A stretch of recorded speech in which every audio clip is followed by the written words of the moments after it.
Hello, Rob here from the Flanagan Homestead and East Fork Christmas Tree Farms. I'm standing in Pedro's field right now. Some of you have heard about Pedro and seen him on some of my other videos.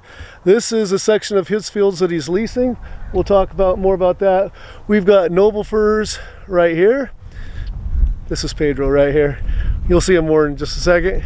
And then behind us, you can't see a lot of them because they're really small right now because his crew, you can see off in the distance there, his truck is there. His crew is planting Turkish fir today, but he's got some Turkish and some Nordman, and I believe some Noble out here as well. So we're gonna talk about Pedro's farm, and anyway, I'm excited to do this today, and I think you'll enjoy this.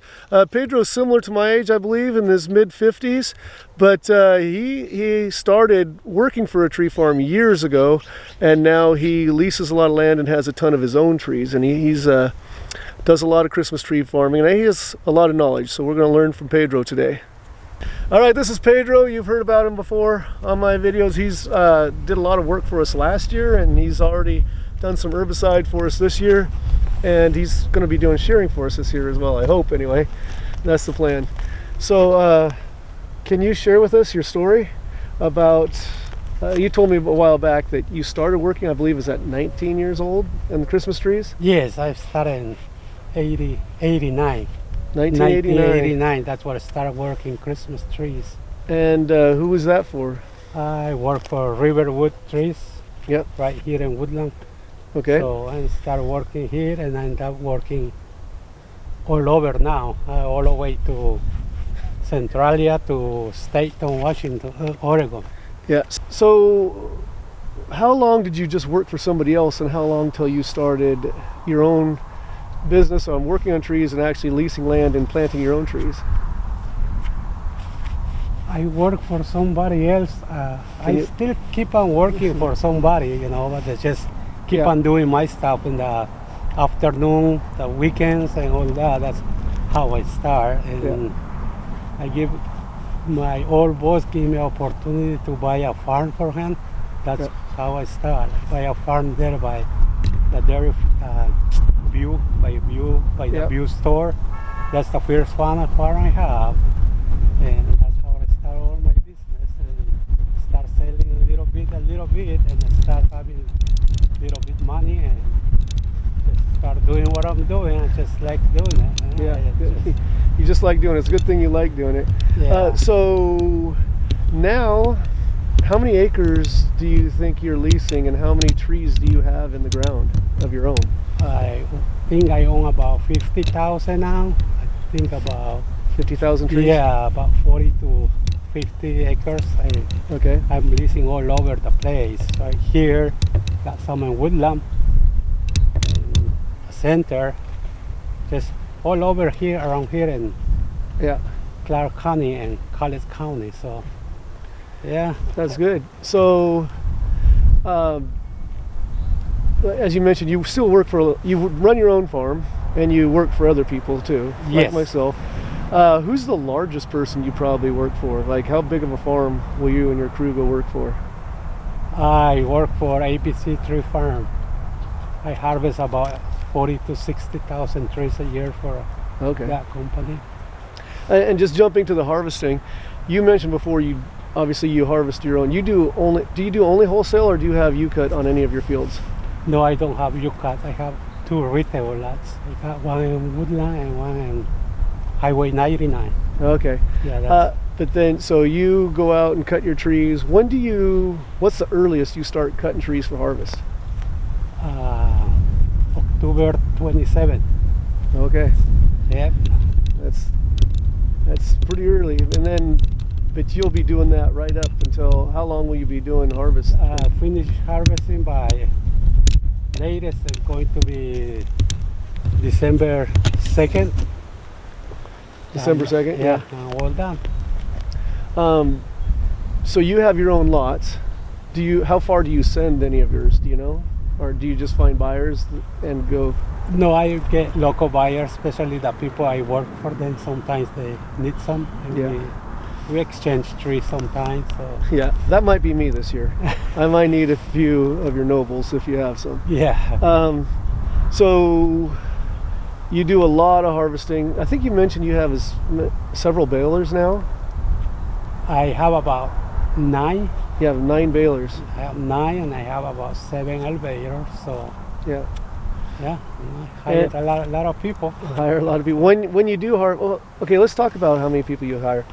I would assume during harvest you have more people than normal, like Yes. people packing out trees. Yes. When you're doing the harvest season and you're doing your own and everybody else's, how many people are you got working for you in the winter?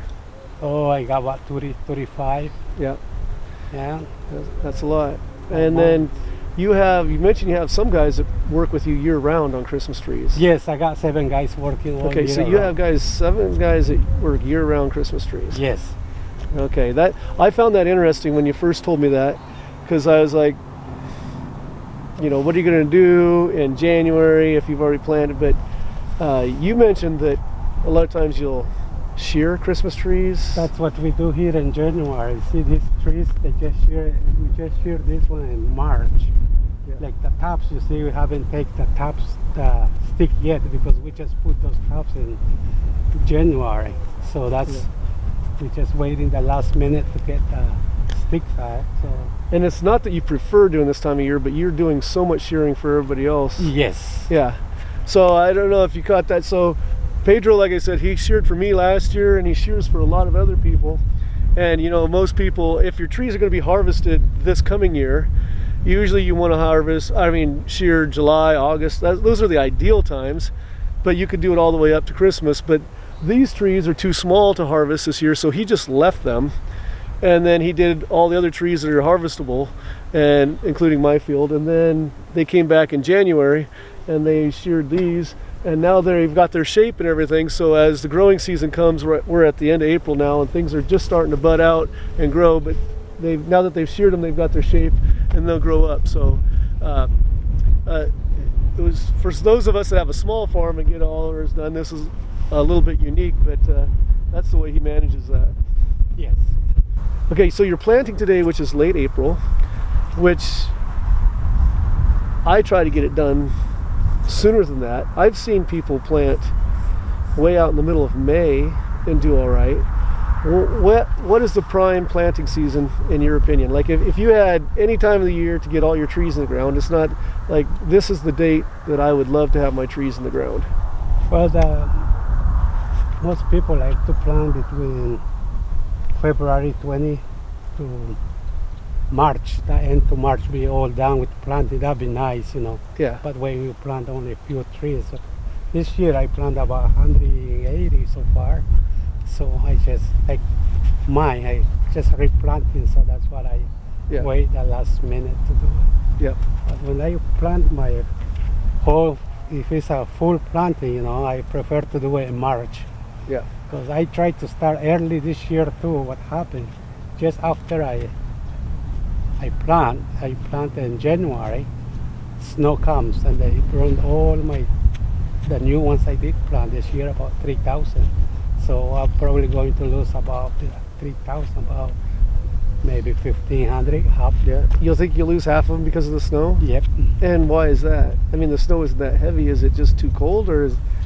Well, they went too heavy. They laid the tree down. Oh, they laid them down. Yeah, and all the top, they burned the top. So Yeah.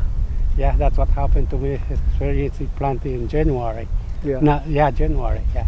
Okay, so tell me what you think of this. I think, in my opinion, I like to plant in the fall if I can get seedlings in October, just before the rains come. I think the best time to do that too. Okay, you like to do that too. Yeah, but That's not always easy to get seedlings, but No. if I could get them, I think that gives them a chance to get established, get winterized, and then they're in the ground ready to go the next spring and take off really get Yes. strong. yes. What are you doing to keep 7 guys busy on Christmas trees all year long? I mean, I kind of understand, but tell our viewers, like, for instance, right now, you're planting, Yes. you're spraying herbicide, which it's starting to get a little late. We were just talking about that. The buds are starting to swell, so you got to be careful, but that's something that can be done as well. What about fertilizing? When do you do your fertilizing? I normally do fertilizing in February or March. Okay. Yeah. So that it can work its way into the ground by the time. Yeah. That we pretty much all done with that. So. Okay. So and then. So around here, because of the moisture, we spray fungicide sometimes, Bravo, and sometimes we spray for aphids. Mm-hmm. What's the window usually that you're doing that? The window for Bravo, we do it like soon as the buds get about maybe the new girl gets about inch and a half. That's why we start. Yeah. Bravo. Okay. Trees. And then from there. It's kind of let the trees grow for a while till. So what? Okay, that brings up an interesting point. So the trees are growing. You've sprayed for aphids. We've sprayed for Bravo. It's around here until about early July. They're really not ready to shear. Yeah. So what are you doing? June, July, or we go around the farms and get all the ones we don't get when we was doing the into the trees. We go all around the farm and get some cleanup. So just try to keep people busy. You know, we mainly give them 40 hours a week. You know, try to work 5 days, 4 days a week for 1 month. Yeah. So we start putting Bravo and all that stuff. It's always something to do in Christmas trees. Yes, turn around, you just come back there. I know. My little farm could keep me busy all the time, but I know you try to keep a bare field. This is nice and clean with weeds, and I know you've got herbicide down on the field behind us, and it's going to be killing some of the weeds. And there's a process of looking good like you like it, and sometimes you got to catch up. I've been there, but if you were to plant new trees in a field, a lot of my viewers don't want to spray herbicide. I tried to go without spraying herbicide for a while, and I found that the grass and the weeds just took too much moisture out of the ground, and I lost a lot of seedlings. What's your thoughts on that? Well, I do spray something like, I don't like to spray for emergency. That's all. I don't spray a new plants. Yeah. If it's a Roundup, something with no sticker in it, that's okay. You just can afford to leave the rabbits get there, especially when you're planting Normans or rabbits like that. So no, I spray Roundup around the trees. But just try not to put no pre-emergency there for the first years. Yeah. So in my situation, so the trees behind Pedro right now is pretty much cleared out, and then it's all new stuff, so you wouldn't be spraying pre-emergent. In my fields, you're familiar with, I have big trees, and then when we cut them out, we plant another one right there, and then cut them out. So I've got established trees and younger trees. Am I pushing my luck with when I'm spraying the field with pre-emergent and herbicide at the same point in time? Not really, because you're just putting little bit trees there. You're not putting a whole bunch like Yeah. Yeah, we prefer to put pre-emergency there and not just let it go. Otherwise, it will cost you more to try to get it clean. Yeah. Just like mine here. See how that. So you mentioned, when the weeds are there, the rabbits and the mice. Well, you mentioned rabbits, but the mice come in and they eat the bark of the trees. Is that what you're referring to? They eat the bark to the tree, and the Normans, they pretty much eat all the tree. The whole thing. Yeah. Yeah. Especially the top. Soon that they get the top, they slowing you down for what, 2 or 3 years. Yeah, sometimes. it does. It's terrible when they take off that leader that first year. So yeah, by keeping the weeds down, we get the rodents out of there, so that everything is. The rodents don't feel like they've got cover. The hawks will come and pick them off or something else. Yes. And so that is good. That keeping the weeds down has kept the rodents down. What are your thoughts, as I mentioned, on do you feel like the weeds compete that much for moisture, or is that big of a deal if there were weeds there with young seedlings? I think the weeds, I don't think they would damage the ceilings, The thing that would damage is just the rabbits. That's all I noticed. That's what you've had trouble with. Okay, on a slightly different note, You have, I'm sorry, I forgot. About how many trees in the ground right now of your own? 50,000 to 50,000. And what's the largest variety that you have? What do you plant the most of? I think I have pretty much half and half between Novos and Normans. Douglas fir, I think I only have maybe 7,000 of Douglas and maybe 2,000 ground fir. That's all I got. Yeah.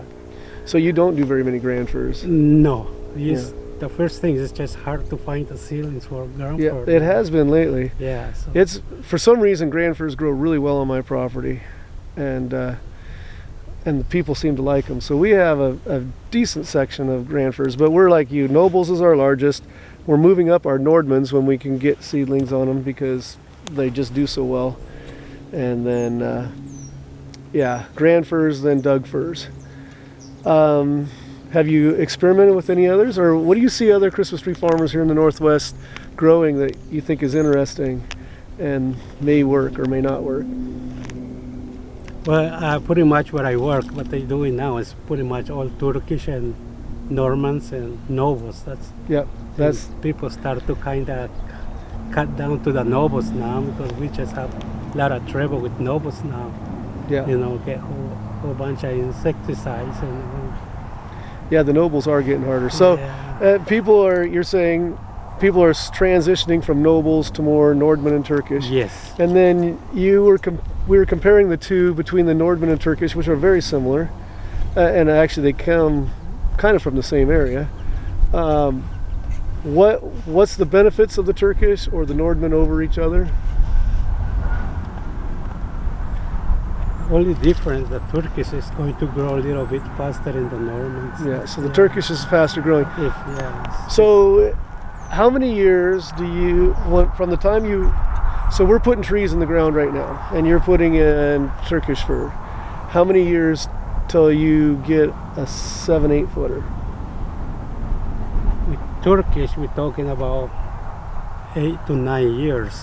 Yeah. Just depends how you work it and how the buds to that, how the ceiling, what kind of ceilings you get and where you getting it. And sometimes you can get ceilings and they don't give you enough buds and nothing you can do. You have to come up and cut the tops. Yeah. Otherwise, when we got good tops, we leave this about 1 foot and a half. Sometimes we don't even cut it because it's just hard to know what's happening next year. Yeah. So that's why you see on my farm, some of it they have large tops, some of it they just have to cut it because there are no buds in it. So we're just going to leave big open space and we don't want that. Yeah. I prefer to grow number 1 trees and not having to sell for number 2. So absolutely. Utilities, that's, they take me a little bit longer, but I know that's going to be a good tree. So how long do you think it takes to get a tree of that size for a noble or a Nordman? They're pretty much the same. Yeah. Normans, they go pretty much about 1 year shorter to that. Yeah. If we get the Turkish at 9 or 8, Normans we normally go to 9 to 10. Yeah. So. And your Doug firs, I would imagine you get a lot faster. My Doug firs, I harvest my Doug firs in 5 to 6 years. Yeah, Doug firs. Yeah, they're ready to go. I'm not as big a fan of the tree, but I do enjoy them coming up and being harvest size pretty quick. Yeah, we can call the Douglas like a little piggy bank, man. They come fast and they don't pay you that much, but that's something fast. Yeah, if it doesn't pay as much, but you can get 3 harvests and what you can get 2 of the other ones, then there's value in that. It's the same. You kind of. Yeah, it works its way out. Yep, that's pretty much. So on your retail lot, do you charge a lot more then for your Turkish and your noble than your Doug fir, or are they pretty close to the same price? Or pretty much noble and Turkish and Normans, I pretty much go with the same price. And Douglas, they're a little bit cheaper, because you can get it cheaper. Yeah. I do go and buy some trees sometimes, So. I do the same thing. My nobles and Nordmans, and I do have some Turkish, partly because they're interplanted and partly because my customers can't tell the difference. I just say they're all the same price. And then my grand firs are a little bit less expensive, and they grow faster than the Nobles and Nordmans, but they're still I get a good price for them. And then my Doug firs are the cheapest, definitely. And but yeah, we can harvest them quicker. Yep. Yeah. All right, I hope you enjoyed visiting Pedro and his farm and hearing his story, how a guy once upon a time was just a farmhand and started planting his own trees and growing them, and now he grows quite a few and employs, what do you say, 5 to 7 people full-time and as many as 35 during harvest season. Thanks for joining me on the Flanagan Homestead, where Christmas trees are my business, teaching and cleaning horticulture is my job, and outdoor projects are my passion. Hope to see you again soon. Be blessed, everyone.